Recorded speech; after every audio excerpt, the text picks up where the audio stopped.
অভিরামী নতুন এসেছে এই শহরে, নতুন শুরু, নতুন জীবন। আর কিরণ নামের এক ছেলের সাথে তার হয় পরিচয়, যে তার জীবনটা রঙিন করে তুলেছিল। সবকিছু নিখুঁত মনে হচ্ছিল যতক্ষণ না একদিন কিরণ হঠাৎ হারিয়ে যায়।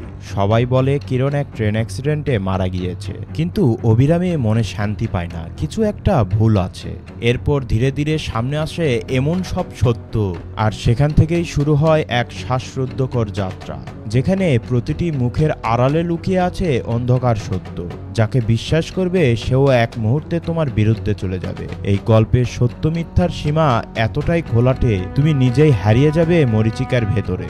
শেষ পর্যন্ত তুমি বুঝতেই পারবে না কে সত্য বলছে, কে শুধু অভিনয় করছে, আর কে আসলেই এসবের পেছনে রয়েছে। হ্যালো বন্ধুরা, কেমন আছো তোমরা? আজ আমি তোমাদের জন্য এনেছি জিতু জোসেফ পরিচালিত এক অবিশ্বাস্য সাসপেন্স থ্রিলার মিরাজ। হ্যাঁ, সেই দৃশ্যমেরই নির্মাতা জিতু জোসেফ। তাহলে চলো একটা লাইক দিয়ে সিনেমাটি শুরু করা যাক। কোয়েম্বাতুর।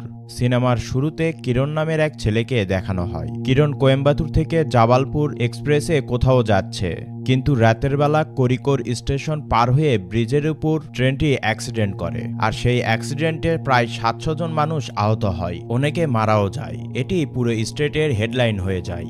এরপর আরশিন নামের এক সাংবাদিককে দেখানো হয়। সে কোনো নিউজ পেপার বা টিভি চ্যানেলের সাংবাদিক নয়, সে একজন নিউজ ফ্রিল্যান্সার। তার একটি ইউটিউব চ্যানেল রয়েছে, সেখানে সে বাস্তব সত্য তুলে ধরে।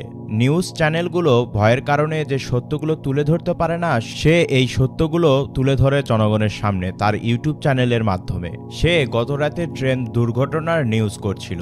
তার সহযোগী তাকে বলছিল এসব নিউজ করে পপুলারিটি অর্জন করা যাবে না, রমরমা নিউজ লাগবে, কোনো সেলিব্রিটির রমরমা নিউজ হলে মানুষ খাবে, সেটি তবেই না নিউজ ভাইরাল হবে, আমাদের চ্যানেল বড় হবে।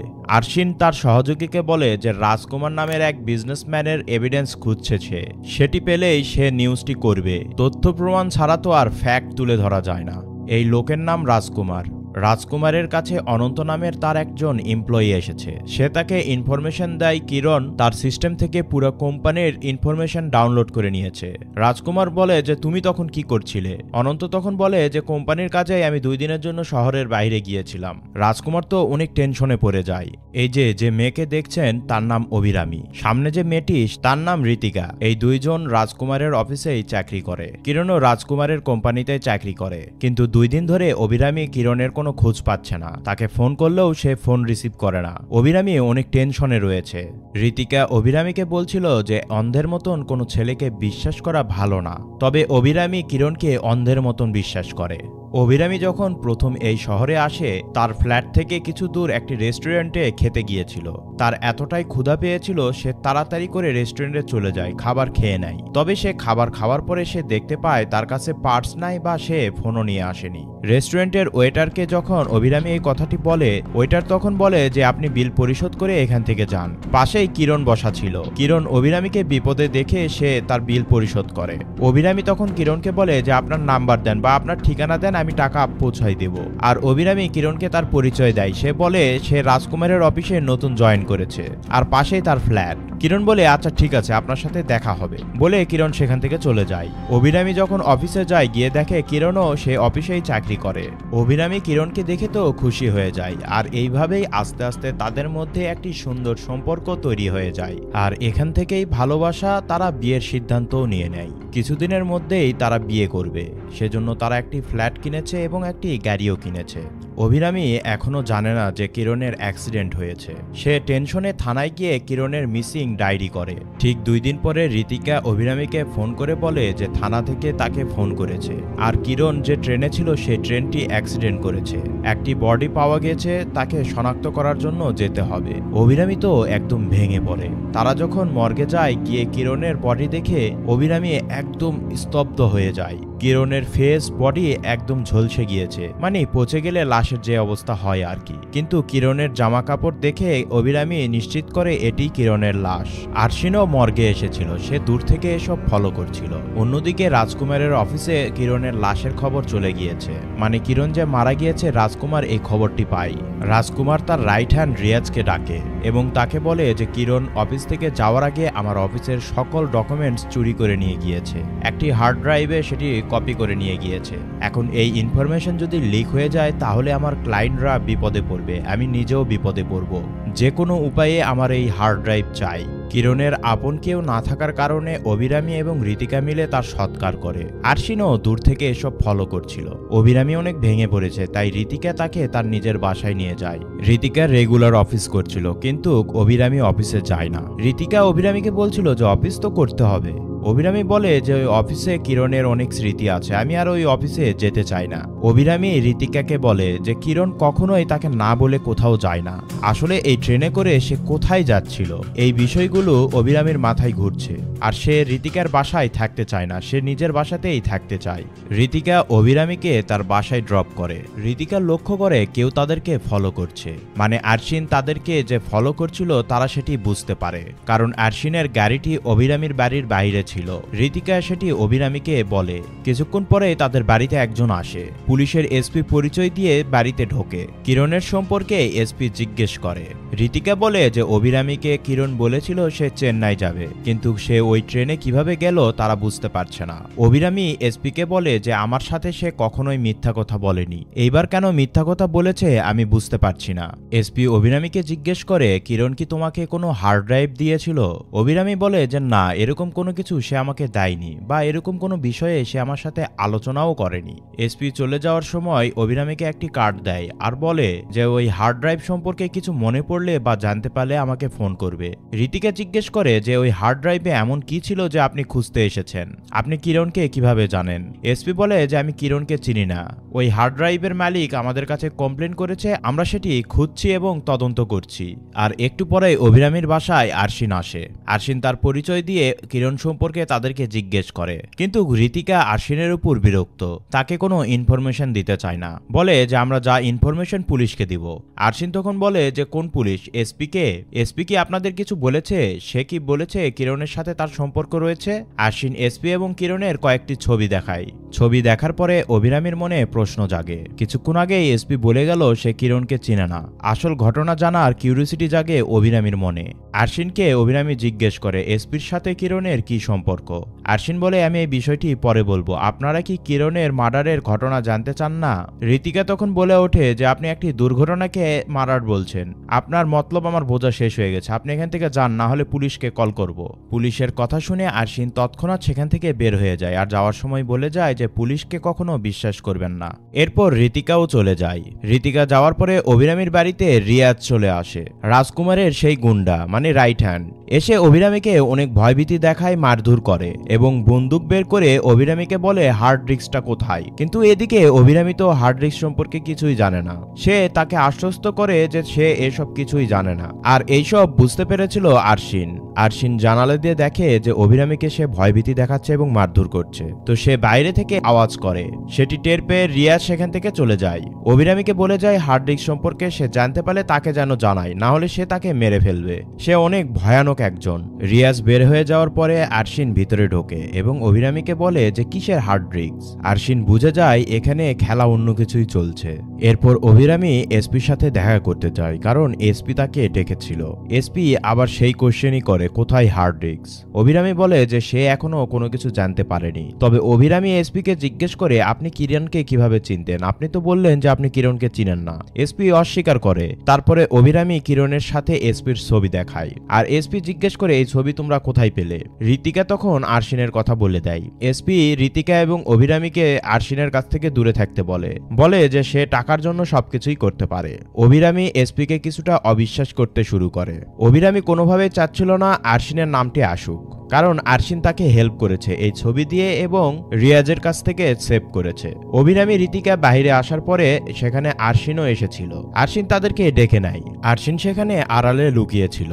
অভিরামী আরশিনকে জিজ্ঞেস করে এসপি তোমাকে দেখতে পারে না কেন, কি হয়েছে তোমার সাথে, তুমি আসলেই অপরাধী। আরশিন তখন বলে যে আমি এসপির এগেইনস্টে একটি রিপোর্ট করেছিলাম, তারপর থেকে এসপি আমাকে আর দেখতে পারে না। এসব এরা কথা বলছিলই, তখনই এসপি সেখানে চলে আসে এবং আরশিনকে মারধর করে। অভিরামী আরশিনের মার খাওয়া দেখে কিছুটা মন খারাপ করে। অভিরামীকে যখন এসপি হার্ড ড্রাইভ সম্পর্কে জিজ্ঞেস করছিল, অভিরামীর একটি ড্রয়ারের কথা মনে পড়ে, মানে কিরণ যে রুমে কাজ করত সেই রুমেই তার ডেস্কে গোপন একটি ড্রয়ার ছিল, সে সেটি লক্ষ্য করেছিল। অভিরামী আর ঋতিকা সেখানে চলে যায়, গিয়ে সেই ড্রয়ারটা খোলে। অভিরামী ড্রয়ারটি খুলে সেখানে একটি চাবি পায়, কিন্তু সে জানে না বা বুঝতেও পারে না যে এই চাবিটি কোথাকার, কোনো লকারের না কোনো সিন্দুকের না অন্য কোনো কিছুর। তোমরা এখান থেকে অনেক মনোযোগ সহকারে দেখবে, কারণ টুইস্ট সাসপেন্সে ভরা এই সিনেমা এখান থেকেই তোমার মাথা নিয়ে খেলবে। অভিরামী এই চাবি নিয়ে অনেক চিন্তা ভাবনা করে, এরপর আরশিনের সাহায্য চায়। আরশিন চাবিটি দেখে সে খোঁজাখুঁজির পরে সে বুঝতে পারে এটি একটি লকারের চাবি, আর এই চাবিটি রেলওয়ে স্টেশনের লকার। চাবির গায়ে একটি কোড লেখা ছিল, সেটি অ্যানালাইসিস করে তারা বুঝতে পারে কোজিকোর স্টেশনের লকার এটি। অভিরামী এবং আরশিন দুইজনে মিলে ডিসিশন নেয় তারা সেখানে যাবে, কিন্তু এই বিষয়টি কাউকে জানাবে না। ইভেন ঋতিকাকেও এখানে ইনভলভ করতে চাচ্ছে না অভি, কারণ তার একটি পরিবার রয়েছে। অভিরামী চায় না তার জন্য সে ঝামেলায় পড়ুক। প্ল্যান অনুযায়ী তারা বের হয়, কিন্তু তখনই সেখানে ঋতিকা চলে আসে। ঋতিকা যখন বুঝতে পারে যে তাকে না জানিয়ে তারা কোথাও যাচ্ছে, ঋতিকা কিছুটা মন খারাপ করে, সেখান থেকে চলে যেতে চায়। আরশিন ঋতিকার কাছে গিয়ে তাকে বোঝানোর চেষ্টা করে এবং সবকিছু বুঝিয়ে বলে। অভিও ঋতিকাকে বলে যে আমরা যদি ওই স্টেশনের লকারটা খুলে হার্ড ড্রাইভ পাই তাহলে আমাদের সব সমস্যার সমাধান হয়ে যাবে। আরশিন ঋতিকাকে বুঝিয়ে বলে তুমি যদি আমাদের উপকার করতেই চাও তাহলে তুমি এক কাজ করো, তুমি অভির গাড়ি নিয়ে বের হও, আর অভির ফোন গাড়িতেই থাকুক, কারণ পুলিশ অভিকে সবসময় ট্র্যাক করছে। তুমি এদেরকে ডিস্ট্র্যাক্ট করো আর আমরা দেখি সেখানে কোনো কিছু পাই কিনা। এরপর তারা চলে যায় সেই রেলওয়ে লকারে। অভি আর আরশিন লকারটি খুলে তেমন কোনো কিছু পায় না, কিন্তু কিছু এভিডেন্স পায়, কিছু ছবি পায়। সেখানে কিরণ এবং তার মার ছবি পায়, কিন্তু কিরণ তো অভিকে বলেছিল তার মা মারা গিয়েছে, দুনিয়াতে তার কেউ নেই। ছবির পেছনে কিরণের বাড়ির অ্যাড্রেস লেখা ছিল। বাড়িটি কাছে হওয়ার কারণে অভি এবং আরশিন সেখানে চলে যায়, গিয়ে কিরণের মার সাথে দেখা করে। কিরণের মাকে অভি এবং আরশিন বলে যে তারা কিরণের অফিসেই জব করে, এদিক দিয়ে যাচ্ছিল তাই তার সাথে দেখা করার জন্য চলে এসেছে। কিরণ যে মারা গিয়েছে কিরণের মা এটি জানে না। কিরণ গতবার যখন তার মায়ের কাছে এসেছিল তখন সে বলেছিল খুব তাড়াতাড়ি সে জব ছেড়ে দিবে এবং তার মাকে নিয়ে সেখান থেকে চলে যাবে। এসব গল্প হচ্ছিলই, তখনই অভি দেওয়ালে টাঙ্গানো একটি ছবির দিকে তাকায়, যেখানে কিরণের নাম আমাল লেখা আছে। অভি তার মাকে জিজ্ঞেস করতেই তার মা কথা ঘুরিয়ে ভিতরে চলে যায় আর বলে তোমাদের যাওয়ার সময় হয়ে গেছে, আমি পূজা করব। আরশিন আর অভি বাইরে এসে চিন্তা করতে থাকে কিছু তো ঝামেলা রয়েছে। অভি আরশিনকে বলে যে কিরণের একটি পছন্দের জায়গা আছে, সে ওখানে মাঝে মাঝেই যায়, গ্রামের বাড়িতে আসলে সে আমাকে বলেছিল, আর সেটি পাশেই হবে। দুইজনে প্ল্যান করে যে আগামীকাল সেখানে তারা যাবে, তাই আজকে রাতে থাকার জন্য সেখানে একটি হোটেলে ওঠে। আর সেখানে চলে আসে রিয়াজ। রিয়াজ অভির উপর হামলা করে, অভিকে বাঁচানোর জন্য আরশিন আসলে আরশিনের উপরও হামলা করে। তারা দুইজনে বুঝতে পারে যে রিয়াজ আগে থেকে তাদেরকে ফলো করছে। রেলওয়ে স্টেশন এবং কিরণের বাড়ি দুই জায়গাতেই তারা যে গিয়েছিল সেটি রিয়াজ জানে। রিয়াজ তাদেরকে বলে যে কোনো উপায়ে আমার হার্ড ডিস্ক চাই, না হলে তোমাদের দুইজনকেই আমি মেরে ফেলবো, বলে সেখান থেকে চলে যায় রিয়াজ। অভি আর আরশিন যে প্ল্যান করেছিল ওই কটেজে যাওয়ার, তারা পরের দিন সেখানে চলে যায় এবং সেখানে গিয়ে তারা অনুভব করে যে এখানে আগে থেকেই কেউ আছে। হঠাৎই অভি এবং আরশিন লক্ষ্য করে বাহির থেকে গেট লাগিয়ে দিয়ে কটেজে আগুন লাগিয়ে দিয়েছে কেউ। যদিও তারা দেখতে পায় না কে আগুন লাগিয়েছে, কিন্তু এখানে দেখা যায় আগুনটি লাগিয়েছে কিরণ। নতুন একটি মোড়ের খোলাসা হয়। অতিরিক্ত ধোঁয়ায় অভি সেখানে জ্ঞান হারিয়ে ফেলে, আর আরশিন কোনোভাবে অভি এবং নিজেকে সেখান থেকে সেভ করে। সিন চলে আসে হসপিটালে। আরশিনের মনে হয় যে এই কটেজে আগুন লাগিয়েছে কিরণ নিজেই। কিরণ জীবিত আছে, আর আরশিন অভিকে বলছে তুমি হয়তো আমার কাছে কিছু লুকিয়েছো, কিছু একটা তো আছে যেটি আমার কাছে তুমি রিভিল করনি, আমি হিসাব মিলাতে পারছি না। অভি তখন তার মুখ খোলে। সে বলতে থাকে যে কিরণ তাকে সবকিছুই বলেছিল, সে যে এই কোম্পানির সব ইনফরমেশন হার্ড ড্রাইভে কপি করেছিল সে সবকিছুই জানে। এরকমই লাস্টের 2 মিনিটের টুইস্ট তোমার মাথা ঘুরিয়ে দিবে, পুরো সিনেমার যাত্রাই পরিবর্তন করে ফেলবে। অভি বলে যে তারা দুইজন মিলে প্ল্যান করেই এসব করেছে। কিরণ তাকে বলেছিল রাজকুমার ইল্লিগ্যাল অ্যাক্টিভিটিস করে, সে ব্ল্যাক মানি হোয়াইট করার ব্যবসা করে, মানে এক কথায় মানি লন্ডারিং। কিরণ অভিকে বলেছিল যদি সে ইনফরমেশনগুলো পুলিশকে দেয় তাহলে পুলিশ তাদেরকে হেল্প করবে এবং বিদেশ যাওয়ার জন্য কিছু অর্থ করিয়েও দিবে, সেজন্য অভি রাজি হয়ে যায়। অভি আরশিনকে এটিও বলে যে কিরণের কাছে রাজকুমারের সকল আর্থিক লেনদেনের হিসাব ছিল, সে সেখান থেকে $1 মিলিয়ন চুরি করারও প্ল্যান করে। এখন কিরণ তো একাকি এসব করতে পারবে না, তাই কিরণ অভিকে দিয়ে অনন্তকে লোভ দেখায়, যদি এই কাজে হেল্প করে তাহলে তাকে সে 1 কোটি টাকা দিবে। অনন্ত এসবে প্রথমে রাজি না হলেও পরে টাকার কথা শুনে রাজি হয়ে যায়। হ্যাঁ, শুরুতেই অনন্ত এই রাজকুমারকে বলেছিল যে কিরণ সব ডাটা কপি করে ফেলেছে। অনন্ত রাজকুমারকে কেন বলে দিয়েছিল সেটি আরেকটু পরেই বলছি। আরশিন অভিকে বলে যে তোমার কথা থেকে আমি শিওর সে জীবিত আছে আর সে একাকী এত কিছু করবে না। আর যেহেতু তোমাকে সে ধোকা দিচ্ছে তাহলে তার প্ল্যান আছে। এতক্ষণে সে বিদেশ যাওয়ার জন্য সব ব্যবস্থা করেই ফেলেছে। সে জানতোই কিরণ মারা গেলে তুমি ওই লকার খুলবে, তুমি লকার সম্পর্কে যেহেতু জানতে, আর সকলেই ভেবে নিবে যে হার্ড ড্রাইভটি তোমার কাছেই আছে, তাই সে এই মরার প্ল্যান করেছে আর এটি অনেক আগেই করেছে। অভি তখন আরশিনকে জিজ্ঞেস করে আমি তো এই প্ল্যানের সাথেই ছিলাম, কেন সে আমার সাথে ধোকা দিবে? আরশিন তখন অভিকে বুঝিয়ে বলে যে তার প্ল্যান ছিল তোমাকে ফাঁসিয়ে দেওয়া, সে তোমাকে ইউজ করেছে, সে মূলত এসপিকেও ইউজ করছিল। তোমাকে ফাঁসিয়ে দিয়ে সে কিছুটা সময় পাবে আর এর মধ্যেই সে বিদেশ পালিয়ে যাবে। সে একা এসব করতে পারবে না, কেউ না কেউ পিছন থেকে তাকে সাহায্য করছে। অভি তখন বলে সে তার একটি ফ্রেন্ডের কথা বলেছিল। এটা শুনে আরশিন ধারণা করে যে ওই বন্ধুর দ্বারাই হার্ড ড্রাইভটি সে পুলিশের কাছে পৌঁছে দিবে। এতে করে পুলিশও খুশি, রাজকুমারও ধরা খেয়ে যাবে এবং রাজকুমারের টাকা পয়সা নিয়ে সে ভেগে যাবে বিদেশে। তার মানে এটাই ছিল তার প্রধান প্ল্যান। অভি আরশিনকে বলছে যে আমি ভাবতেই পারিনি যে এত বড় ঝামেলা হয়ে যাবে। এখন যেহেতু এত বড় ঝামেলা হয়ে গিয়েছে তাহলে আমি ওই হার্ড ড্রাইভটি খুঁজে বের করবই। আর কিরণ যদি জীবিত থাকে আর সে আমার সাথে এরকম কেন করছে সেটি অবশ্যই আমি বের করব। আরশিন অভি এবং ঋতিকাকে বলে যে তোমরা কোথাও সেফ না, এখান থেকে কিছু দূর দূরে আমার একটি বন্ধুর বাড়ি আছে, সে বাড়িটি ভেঙে হোটেল করার প্ল্যান করছে, আমরা কিছুদিনের জন্য সেখানে থাকতে পারি। তারা তিনজনে মিলে সেখানে চলে যায়। আর এদিকে আরেকটি চমকপ্রদ তথ্য আমরা দেখতে পাই, ঋতিকা রিয়াজের সাথে দেখা করেছে, সে সব তথ্যগুলো রিয়াজকে দিয়ে দিয়েছে। আর এটিও বলে কিরণ হয়তো জীবিত আছে, তার মানে ঋতিকা রাজকুমারের ইনফর্মার হয়ে কাজ করছে।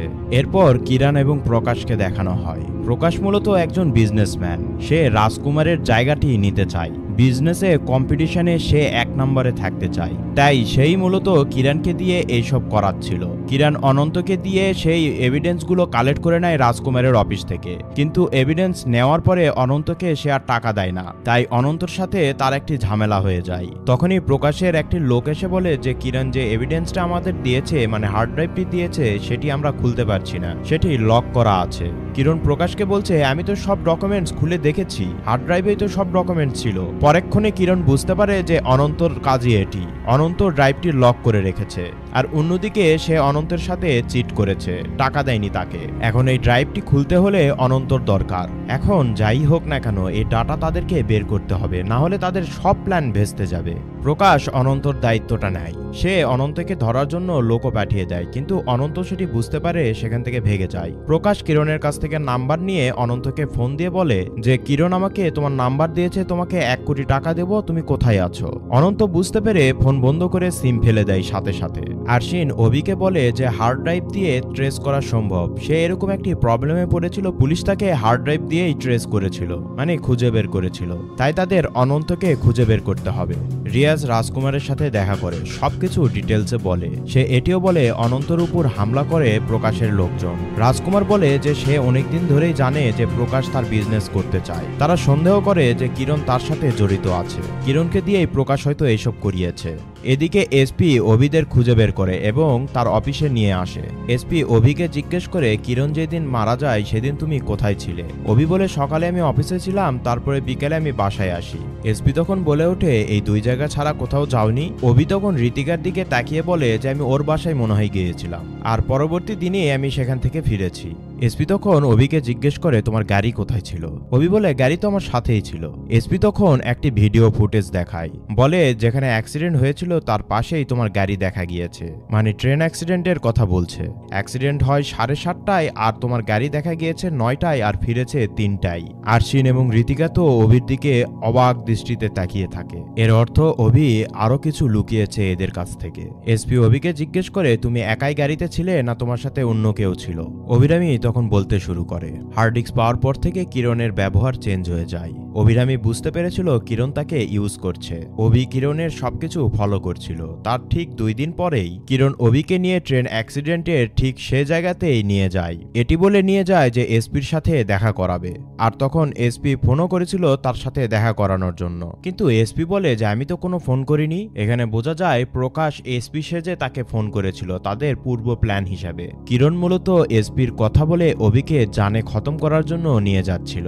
ওই অ্যাক্সিডেন্ট থেকে একটু দূরেই একটি অন্ধকারাচ্ছন্ন জায়গায় গাড়ি থামায়। কিরণ প্রথমে গাড়ি থেকে নামে, অভি লুকিং গ্লাসে ফলো করে দেখতে পায় যে কিরণ তাকে মারার জন্য প্ল্যান করছে, তাই সুযোগ বুঝে সে গাড়ি থেকে নেমে জঙ্গলে লুকিয়ে পড়ে। অভি পিছন থেকে এসে গাছের ডাল দিয়ে কিরণের মাথায় সজোরে মেরে তাকে সেন্সলেস করে ফেলে, কিন্তু পরেক্ষণে অভি বুঝতে পারে যে কিরণ মারা গিয়েছে, তাই সে তাকে ওই নদীতে ফেলে দেয়। এসপি অভিকে বলে, তুমি কি পালস চেক করেছিলে? অভি তখন বলে যে হ্যাঁ, আমি চেক করেছিলাম। এসপি তখন বলে যে কোনো কোনো সময় পালস এতটাই কম থাকে যে খালি হাতে বোঝা যায় না। আমরা যে বডি কিরণের পেয়েছিলাম ডিএনএ টেস্ট করে দেখেছি সেটি কিরণের বডি নয়, তো তুমি ভয় পেও না, তোমার উপর কোনো মার্ডার কেস হবে না, তুমি আমাদেরকে হেল্প করো কিরণকে ধরার জন্য।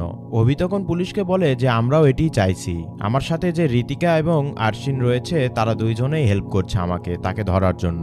আমরা যে এখানে এসেছি রাজকুমার জানতে পারলে তার লোক আমাদেরকে মেরে ফেলবে। এসপি তখন বলে যে আরশিন আর তোমার কথা জানি না, তবে ঋতিকার কথা আমি জানি। তখনই ঋতিকা এবং রিয়াজের একটি কল রেকর্ড তাদেরকে শোনায়, আর এসপি বলে ঋতিকা শুরু থেকেই রাজকুমারের ইনফর্মার হয়ে কাজ করছে, তবে সে তোমাকে প্রোটেক্ট করছে। আর ঋতিকার এইসব কাজ করার মূল কারণ ছিল রাজকুমার তার বোনকে মেরে ফেলার হুমকি দিয়েছিল, তাই ঋতিকা ভয়ে তার হয়ে কাজ করছে।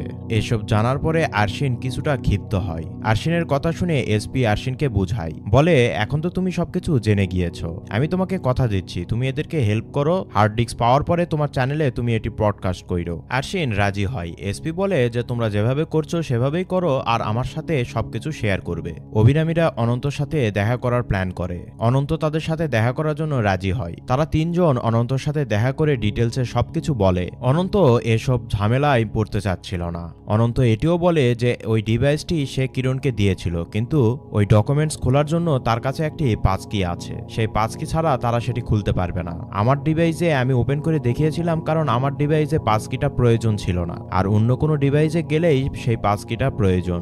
অনন্ত এটিও বলে যে তার পিছনে লোকজন লাগিয়ে দেওয়া হয়েছে, তাকে লোকজনরা খুঁজছে, আর তাকে একটি নাম্বার থেকে ফোন করে টাকা দিতে চাওয়া হয়েছিল। সেই নাম্বারটি আরশিন যাচাই বাছাই করে দেখে সেটি প্রকাশের নাম্বার, মানে কিরণ আর প্রকাশ মিলে তাকে খুঁজছে। অনন্ত এই ঝামেলায় পড়তে চাচ্ছিল না, তাই সেখান থেকে বেরিয়ে যায়। আর তখনই প্রকাশের লোকজন সেখানে উপস্থিত হয়ে যায় এবং অনন্তকে ফলো করে। অভিরামী আরশিনও তাদের পিছু নেয়। সেখানে রিয়াজও চলে এসেছিল। রিয়াজ বন্দুক নিয়ে তাদের পিছু করে। জঙ্গলের মধ্যে গিয়ে তাদের মধ্যে হাতাপাই হয়। রিয়াজ সেখানে গুলাগুলি করার চেষ্টা করলে সকলের মধ্যেই ফাইট হয়। এক পর্যায়ে ঋতিকা, আরশিন এবং অভি ভেগে যাওয়ার সময় অনন্তর পেটে গুলি লাগে। তারা সেখান থেকে বের হয়ে আসে ঠিকই, কিন্তু পরক্ষণে এসপির সহযোগিতায় তারা অনন্তর চিকিৎসা করে।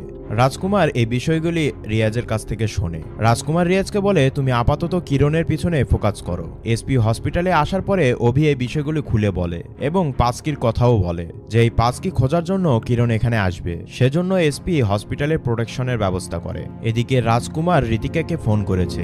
ঋতিকা সবকিছু ঘটনা খুলে বলে। রাজকুমার বুঝতে পারে যে সবকিছুর পিছনে প্রকাশ রয়েছে। রাজকুমার চিন্তা করে প্রকাশকে এখন মেরে ফেলা ছাড়া কোনো উপায় নেই। আর অন্যদিকে অনন্ত অভিরামীকে সেই পাসকি দিয়ে দিয়েছিল। অভিরামী এই বিষয়টি পুলিশকে পর্যন্ত জানায়নি, কারণ এই পাসকির জন্যই পুলিশ অনন্তকে প্রোটেকশন দিচ্ছে। পাসকি পেয়ে গেলে অনন্তকে এবং তাদেরকেও প্রোটেকশন দিবে না পুলিশ।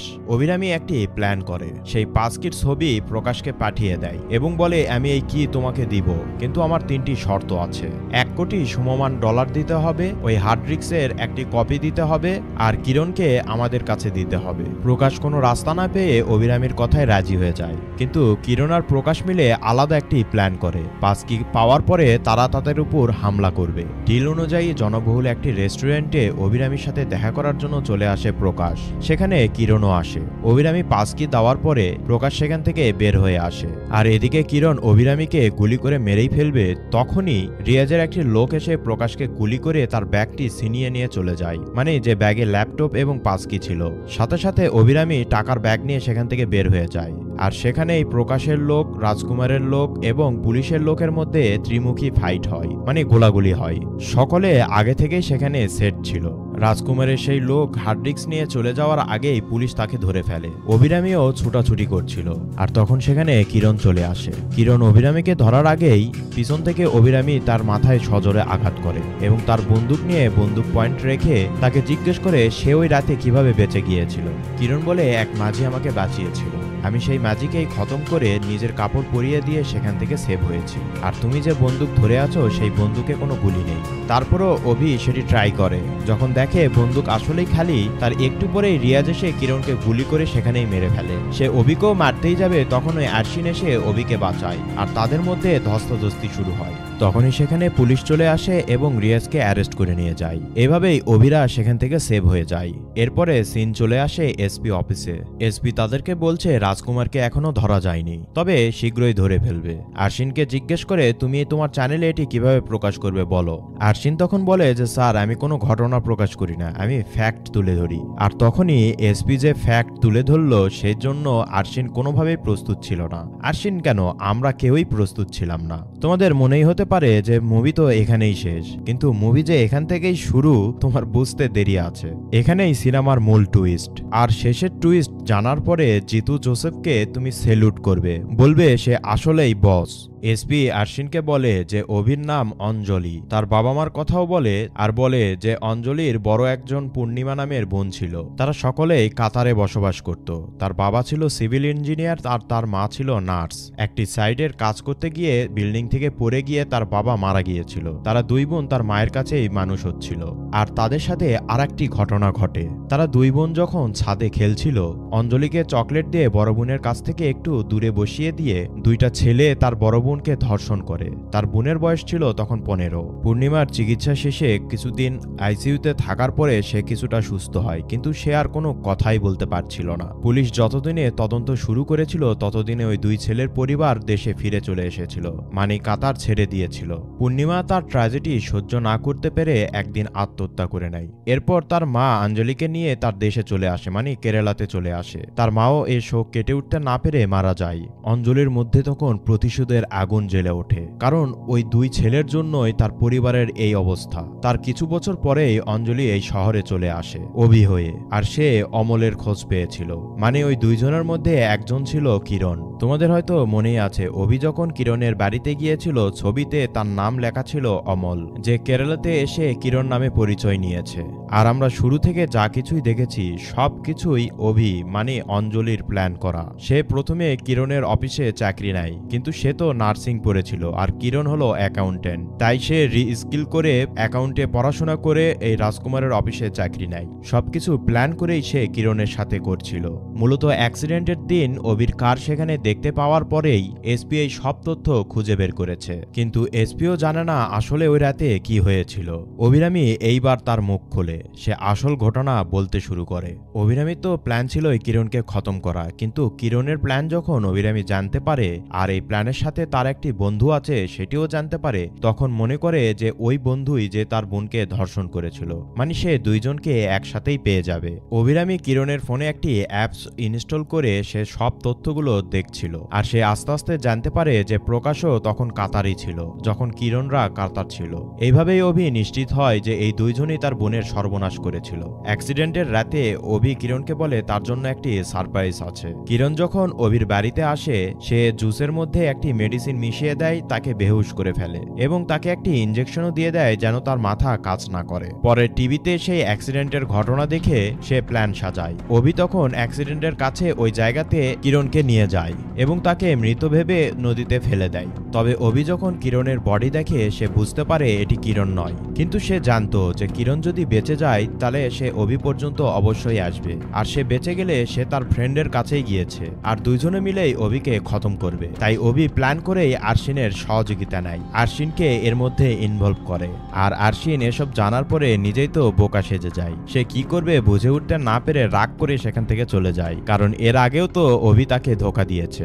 আমরা শুরু থেকেই দেখছিলাম যে এসপি আরশিন অভিকে ইউজ করছে, কিন্তু ঘটনা কিন্তু উল্টা।